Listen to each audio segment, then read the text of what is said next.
Madam মেফিলৈ গৈ বাপ জনাই কৰিলে পাপ। বাপ জনালৈ সদস্য পদ বাতিলৰ জাননী। 500 টকা ধৰ্মদণ্ড দিয়ক, পুনৰ সদস্য হওক। শংকৰদেৱ সংঘত আন এক বিতৰ্ক। গহপুৰৰ কাণ্ডক লৈ ব্যাপক প্ৰতিক্ৰিয়া। এওঁ গহপুৰৰ ককিলাগুৰিৰ চন্দ্ৰ বৰুৱা। শ্ৰীমন্ত শংকৰদেৱ সংঘৰ সদস্য চন্দ্ৰ বৰুৱা পূৰ্বাঞ্চল টাই সাহিত্য সভাৰ বিশ্বনাথ জিলাৰ সভাপতি। যোৱা 31 জানুৱাৰীত ককিলাগুৰিৰ ৰংগমঞ্চত অনুষ্ঠিত হৈছিল আহোমসকলৰ অতি পবিত্ৰ অনুষ্ঠান মে দাম মে ফি। তাতে অনুষ্ঠিত সভাত সভাপতিত্ব কৰিছিল তেওঁ। আপুনিতো বেলেগ কিবা অপৰাধ কৰা নাই? মইনো ক'ত অপৰাধটো কৰিছোঁ, মই সভাপতিত্ব কৰিলোঁ সভাখনত, সেইটোৱে আৰু। আচলতে কি ঘটিছিল সেই দিনটোত শুনক চন্দ্ৰ বৰুৱাৰ মুখেৰে। আমি যোৱা 31 তাৰিখে 31 জানুৱাৰীৰ দিনা আমি মেডাম মেফি মাংগলিক অনুষ্ঠানটি আমি উদযাপন কৰিছিলোঁ।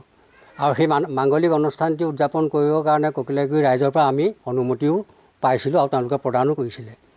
এতিয়া সেই মাংগলিক অনুষ্ঠানত মই সভাপতি কৰিলোঁ, কাৰণ সভাপতি মই এইটো কাৰণেই কৰিলোঁ যে মই পূৰ্বাঞ্চল টাই সাহিত্য সভাৰ বিশ্বনাথ জিলাৰ সভাপতি, গতিকে তেওঁলোকে মোকে সভাপতি কৰিবলৈ মাতিলে।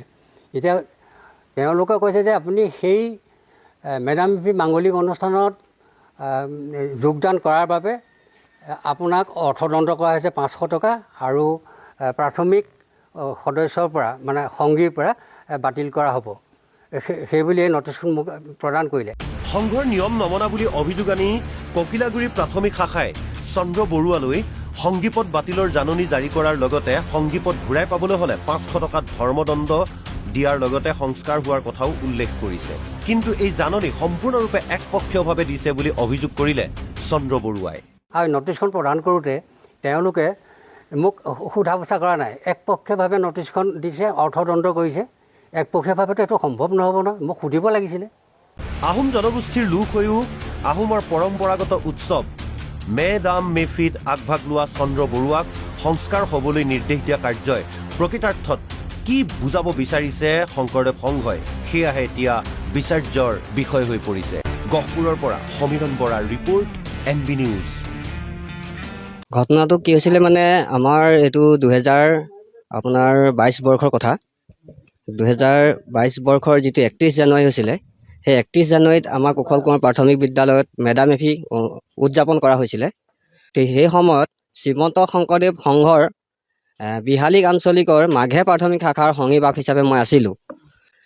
কথা হ'ল কি, যেতিয়া ইয়াত মেডাম মেফি ভাগ অনুষ্ঠিত কৰিছিলে 2022 চনৰ 31 জানুৱাৰী তাৰিখত, তেতিয়া ইয়াতে মানে মই যিহেতু শ্ৰীমন্ত শংকৰদেৱ সংঘৰ এজন সংগীবাপ হিচাপে শ্ৰীমন্ত শংকৰদেৱ সংঘৰ কিছুমান নীতি নিয়মাৱলী আৰু নিৰ্দেশনা আছে, সেই নিৰ্দেশনা সম্পূৰ্ণ মানে মই অটুট ৰাখি আমাৰ মেডাম মেফি ভাগ, যিহেতু মই এজন আহোম জনগোষ্ঠীৰ ব্যক্তি হয় আৰু মই যি নেকি আমাৰ বিশ্বনাথ জিলা টাই আহোম যুৱ পৰিষদৰ বিশ্বনাথ জিলাৰ মই সভাপতি দায়িত্বতো আছোঁ আৰু পূৰ্বাঞ্চল টাই সাহিত্য সভাৰ কেন্দ্ৰীয় সমিতিৰ সদস্যত আছোঁ। তৎসত্ত্বত ইয়াত যিখন মানে আমাৰ মেডাম মেফিৰ মুকলি সভা হৈছিল, সেই মুকলি সভাখনত মই পৰিচালক হিচাপে মই সভাখন সম্পূৰ্ণ পৰিচালনা কৰিছিলোঁ।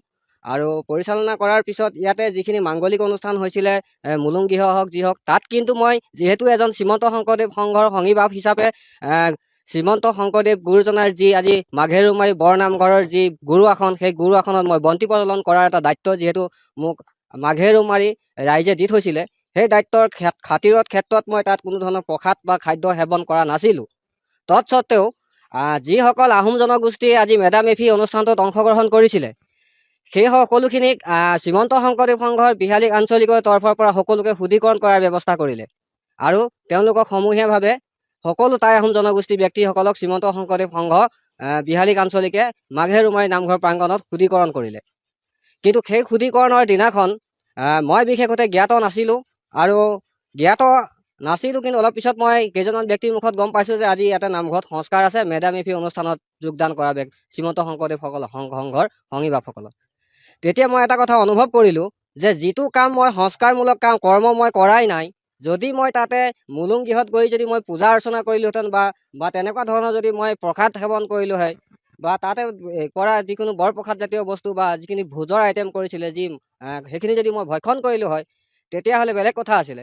কিন্তু মোৰ সবিশেষ তথ্য মোক একো নুসুধা নোপোছাকে বিহালী আঞ্চলিক সমিতিৰ লগত আলোচনা কৰি মোক কি কৰিলে, এখন পত্ৰ দিলে, এইখন আপোনালোকে চাইছে।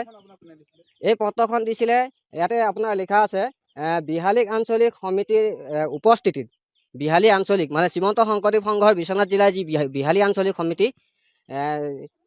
আঞ্চলিক সমিতিৰ ইয়াত দুখন প্ৰাথমিক আছিল। এখন আছিল মাঘে প্ৰাথমিক শাখা আৰু এখন আছিলে শংকৰজ্যোতি প্ৰাথমিক শাখা।